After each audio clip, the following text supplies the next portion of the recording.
గ్రామ స్థాయిలో నెలకొన్న భూ సమస్యల శాశ్వత పరిష్కారానికి మీ భూమి మీ హక్కు కార్యక్రమం ఎంతగానో దోహదమని ఎమ్మెల్యే బడే చంటి అన్నారు. ఏలూరు సమీపంలోని శనివారపేట సచివాలయం వద్ద మీ భూమి మీ హక్కు పేరుతో రెవెన్యూ సదస్సును నిర్వహించారు. ఈ కార్యక్రమంలో ఎమ్మెల్యే బడేటి చంటి పాల్గొన్నారు.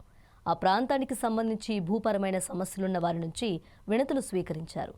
తద్వారా పరిష్కారానికి సంబంధిత అధికారులకు అక్కడికక్కడే ఆదేశాలు కూడా జారీ చేశారు. చంద్రబాబు నాయుడు గారు, పవన్ కళ్యాణ్ గారు మీ భూమి మీ హక్కు అని రెవెన్యూ సదస్సులు ఏదైతే సచివాలయాల ద్వారా అందరికీ కూడా ప్రజల వద్దకే మనం సమస్యల గురించి వెళ్ళాలని చెప్పి అన్ని చోట్ల కూడా ఈ సదస్సులు నిర్వహించడం జరుగుతుంది.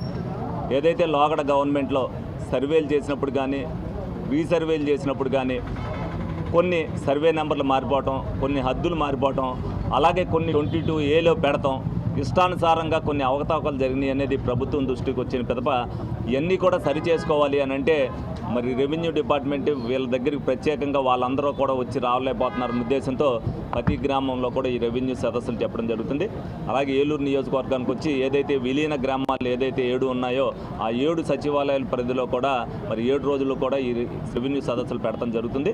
వీటిని ప్రజలందరూ కూడా ఉపయోగించుకోవాలి. వాళ్ళ ఇంటికి సంబంధించిన కానీ, వాళ్ళ పొలానికి సంబంధించిన కానీ, అలాగే వాళ్ళ సరిహద్దులకి సంబంధించినది కానీ, సర్వే నెంబర్లో తేడా పడినా, వాళ్ళ 22A పడినా సరే అవన్నీ కూడా వాళ్ళకు ఒక రసీదు ఇచ్చి ఆ సమస్య ఏదైతే పరిష్కరించబడలేదో ఆ సమస్యను పరిష్కరిస్తారు.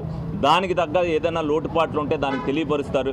అది కోర్టులోనే తేల్చుకోవాల్సిందంటే కోర్టులో తెలియపోతుంది. కానీ పూర్తిగా దానికి వివరణ తీసుకుని ఆ వివరం వాళ్ళకి అందడం జరుగుద్ది. ఏదైతే సమస్యలన్నీ కూడా పరిష్కరించాలని అన్నారో కొన్ని సమస్యలు పరిష్కరించలేని ఉంటాయి, కొన్ని కోర్టు ద్వారా లీగల్గా ఉంటాయి. కానీ సమస్య పరిష్కరించేదల్లా కూడా ప్రతి ఒక్కటి కూడా ఈ వారం రోజుల్లో జరిగే సదస్సుల్లో ప్రతి ఒక్కరు కూడా సమస్యలు పరిష్కరిస్తారని చెప్పి సందర్భంగా తెలియజేస్తూ దీన్ని ప్రజలందరూ కూడా ఉపయోగించుకోవాలని చెప్పి లోగడ ఏ ప్రభుత్వం కూడా ఇటువంటి సదస్సులు పెట్టలేదు. ఇప్పుడు కొత్తగా అనేక ఇబ్బందులు వస్తున్నాయి కాబట్టి ప్రజలు ఇబ్బంది పడకూడదన్న ఉద్దేశంతోనే ఈ సదస్సులు పెడతాం జరిగింది. దీన్ని సద్వినియోగం చేసుకోవాలి.